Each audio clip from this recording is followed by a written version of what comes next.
বিহান ও প্রান্তিককে বাঁচাতে এসে মৃত্যুর মুখে ঢলে পড়ল কম্পাস। হ্যাঁ বন্ধুরা, এমনটাই দেখা যাবে। বিস্তারিত জানতে ভিডিওটিতে লাইক দিয়ে চ্যানেলটি সাবস্ক্রাইব করে শুরু থেকে শেষ অবধি দেখতে থাকো। গল্পের শুরুতেই দেখা যাবে মোনালিসা পুলিশ অফিসারকে প্রশ্ন করে, আপনাদের এত সাহস কোথা থেকে হয়? আপনারা কোন কোন আইনের ভিত্তিতে ওকে অ্যারেস্ট করেছেন? এবার এবার মুখ খুলুন। তখনই কথা শুনে দেখা যাবে সবাই অবাক হয়ে যায়। এরপরে অফিসার বলতে থাকে, আপনি এখানে এসে হুড়চুটি করলেই কি সমস্ত কিছু প্রমাণ হয়ে যাবে? তখনই মোনালিসা বলে, আপনার কম্পাসকে ধরে রাখার কোনো রাইট নেই। তখনই কম্পাস বলতে থাকে, প্লিজ মোনা ম্যাডাম, একটু শান্ত হও, এরকম করে উত্তেজিত হয়ে পড়ো না। আমি ওনাকে খুব ভালো করে বুঝিয়ে দিয়েছি, উনি যেটা করেছেন সেটা একদম ঠিক হবে না, ওনাকে শাস্তি পেতেই হবে।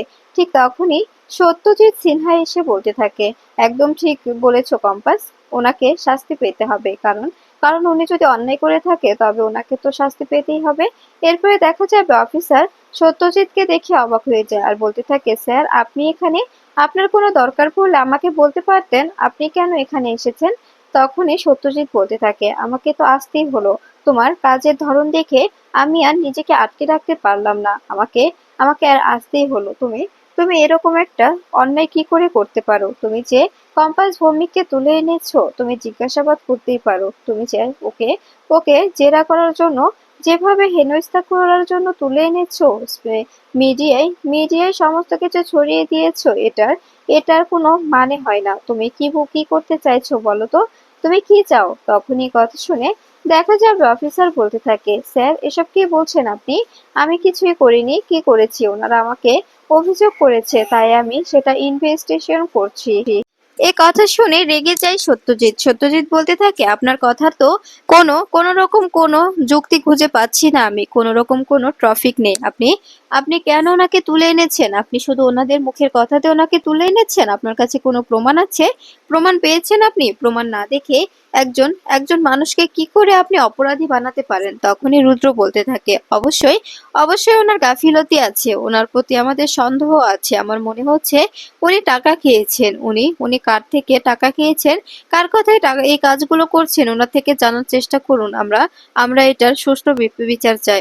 উনি এভাবে কোনোভাবে প্রমাণ ছাড়া তুলে এনে আটকে রাখতে পারে না, ওনার কোনো অধিকার নেই। উনি উনি কিছু জিজ্ঞাসাবাদ করতে পারে, তাই বলে এভাবে এভাবে তুলে এনে সবার সামনে অপদস্থ করবে? ক্রমশ ক্রমশ মিডিয়ার সামনে আমাদের বাড়ি নিয়ে তোলপাড় করা হচ্ছে। মিডিয়া আমাদের বাড়ি নিয়ে আজে বাজে মন্তব্য করছে শুধুমাত্র এনাদের কারণে।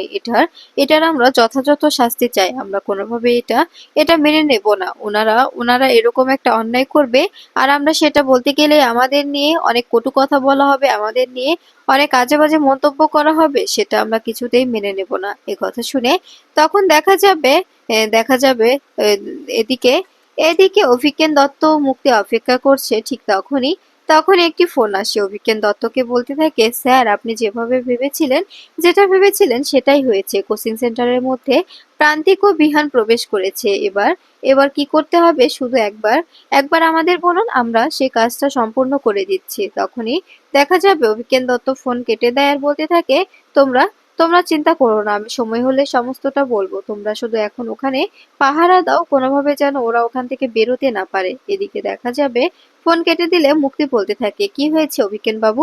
তখনই দেখা যাবে অভিজ্ঞান দত্ত বলতে থাকে, কি হয়েছে? আমাদের ধারণাই সত্যি। ওখানে কোচিং সেন্টারে প্রান্তিক ও বিহান ঢুকেছে। কোচিং সেন্টারে প্রান্তিক ও বিহান এসেছে আর সমস্ত কিছু আমাদের হাতের মধ্যে এবার চলে আসবে। তখনই দেখা যাবে মুক্তি বলতে থাকে, এখন কি করতে চাইছেন আপনি? তখনই অভিজ্ঞান দত্ত বলতে থাকে, আমাদের তো কিছু একটা করতে হবে, তাই না? বিহান যদি না থাকে কম্পাস একদম একদম প্রতিবন্ধী হয়ে যাবে, আর প্রান্তিক না থাকলে মোনালিসা আমার কাছে ফিরে আসবে। আমার নাতনিটা বড্ড সহজ সরল, ওকে যেভাবে বোঝানো যায়, যেটা বোঝানো যায় ও সেটাই বুঝে যায়। এদিকে দেখা যাবে সত্যজিতের কাছে মোনালিসা বলতে থাকে, আপনি আপনি এটা সুষ্ঠু তদন্ত করুন।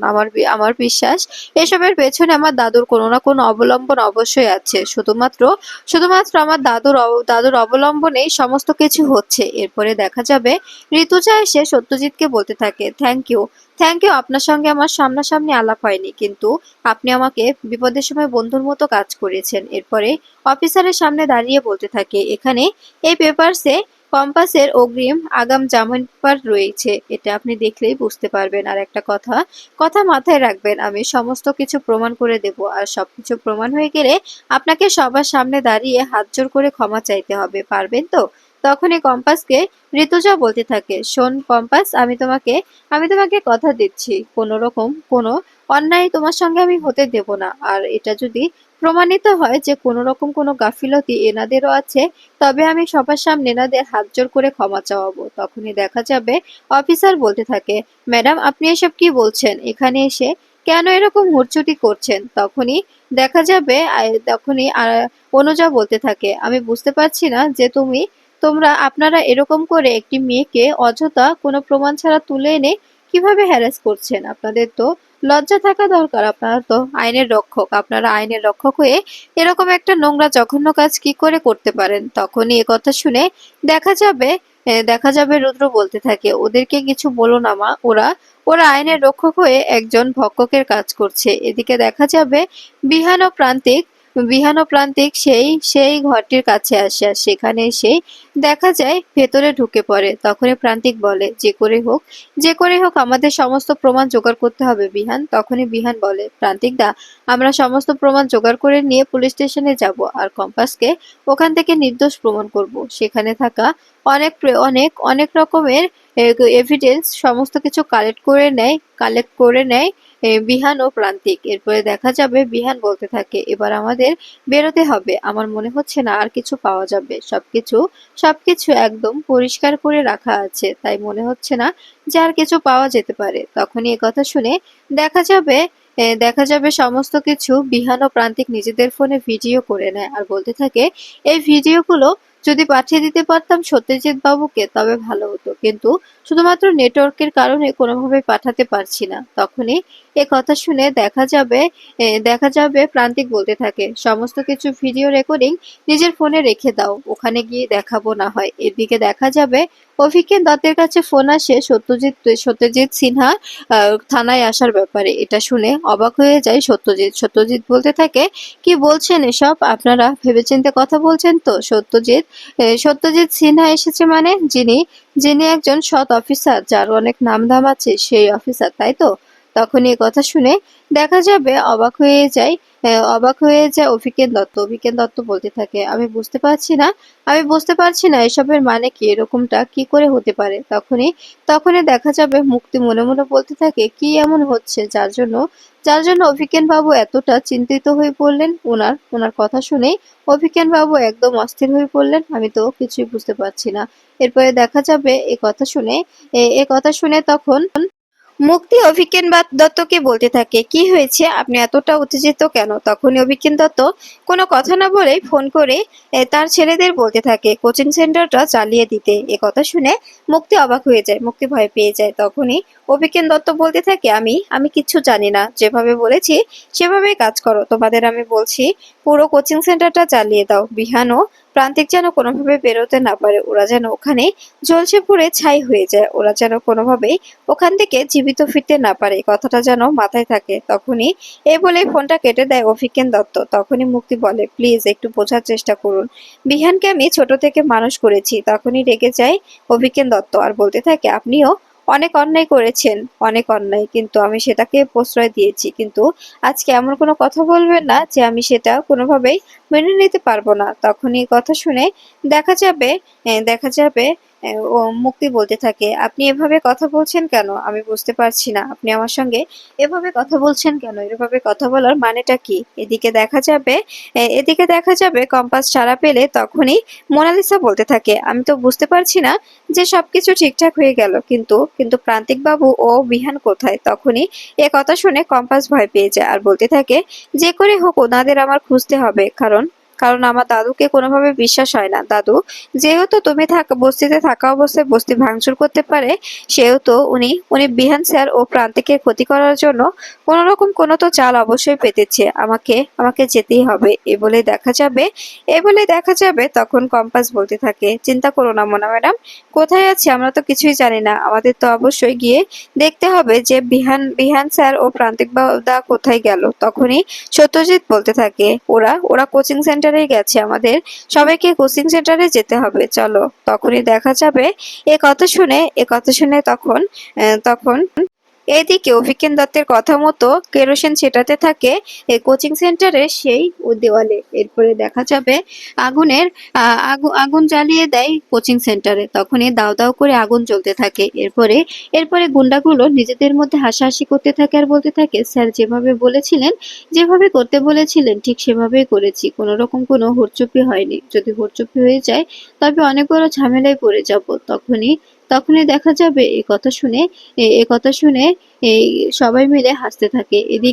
এদিকে কম্পাস ও মোনালিসা ছুটে ছুটে কোচিং সেন্টারের দিকেই আসতে থাকে। তখনই হঠাৎই দেখতে পায় যে পুরো কোচিং সেন্টারটা দাউ দাউ করে জ্বলছে। এটা দেখে অবাক হয়ে যায় কম্পাস বলতে থাকে, আমি বুঝতে পারছি না, ভেতরে যদি সত্যি বিহান স্যার থেকে থাকে তবে তো বিহান স্যার ও প্রান্তিকদা ওখানেই মরে যাবে। যে করে হোক আমাকে ওদের বের করতেই হবে। এরপরে দেখা যাবে মোনালিসা ও কম্পাস চিৎকার করতে থাকে আর বলতে থাকে, এখানে আগুন কি করে লাগলো। এদিকে দেখা যাবে বিহান ও প্রান্তিক বলতে থাকে, এখানে কে আগুন লাগিয়ে দিল। তখনই প্রান্তিক বলে, কে আবার লাগাতে পারে, তুমি কি বুঝতে পারছো না? অভিজ্ঞান দত্তই এমনটা করেছে আমাদের দুজনকে শেষ করে দেওয়ার জন্য। সত্যি এই লোকটার থেকে আর রেহাই পেলাম না। সবটা জায়গায় এই লোকটা গিয়ে আমাদের ঝামেলা বাঁধায়। এরপরে দেখা যাবে এরপরেই প্রান্তিক বলতে থাকে, এখন যে করে হোক আমাদের এখান থেকে বেরোনোর চেষ্টা করতে হবে বিহান, আমাদের এখান থেকে বেরোতে হবে। তখনই দেখা যাবে কথা শুনে বিহান নিজেই বলতে থাকে, প্রান্তিক দা, আমরা যে করে হোক এখান থেকে বেরোবো, কোনোভাবে এখানে আটকা পড়লে হবে না। এরপরে দেখা যাবে কম্পাস ও মোনালিসা প্রতিবেশীদের সবাইকে ডেকে নিয়ে তাদের থেকে পানি নিতে শুরু করে। সবাইকে পানি দিয়ে ধুইয়ে দিতে থাকে। আর সবাই চুপচাপ শুয়ে থাকে। এরপরে দেখা যাবে এদিকে প্রান্তিক ও বিহান বলতে থাকে, আচ্ছা, এরকম করে আমাদের কেন মারতে চাইছে বিহান, তুমি কিছু বুঝতে পারছো? তখনই বিহান বলতে থাকে, ওনার আমাদের প্রতি খুব রাগ, কিন্তু কেন রাগ হয়েছে এটাই আমি জানি না। আমি বলি যে আমি তো অবশ্যই যাব। এতটা রাগ দেখানোর কি আছে বলো তো, এতটা রাগ দেখিয়ে কি লাভ। তখনই এ কথা শুনে দেখা যাবে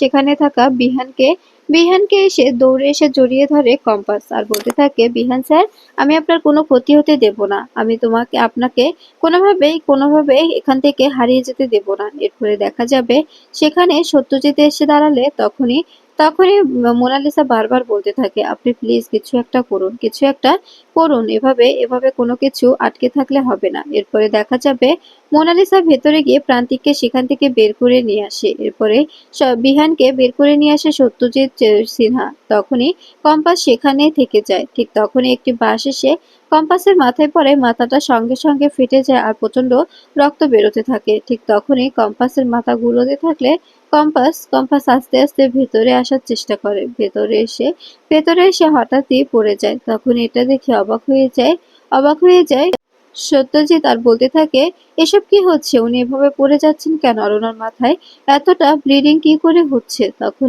তখনই দেখা যাবে এ কথা শুনে তখন বিহান বলতে থাকে, আমি বুঝতে পারছি না যে কম্পাসের কি হলো। কম্পাস, এরকম কেন করছো, প্লিজ চোখ খোলো। এরকম করে অসুস্থ হয়ে পড়লে কি করে হবে, একবার চোখ খোলো। তখনই দেখা যাবে কম্পাস কোনোভাবে সাড়া না দিলে তখনই বিহান চিৎকার করতে থাকে আর বলতে থাকে, আমি কোনোভাবে এটা সহ্য করতে পারছি না। আমার কম্পাসকে ফিরিয়ে দিন, আমার কম্পাসের কোনো কিছু হলে আমি বাঁচবো না। তখনই সত্যজিৎ বলে, চিন্তা করবেন না, কম্পাসের কিচ্ছু হবে না, কম্পাস অবশ্যই ফিরে আসবে। কম্পাসকে আমাদের মাঝে ফিরতেই হবে।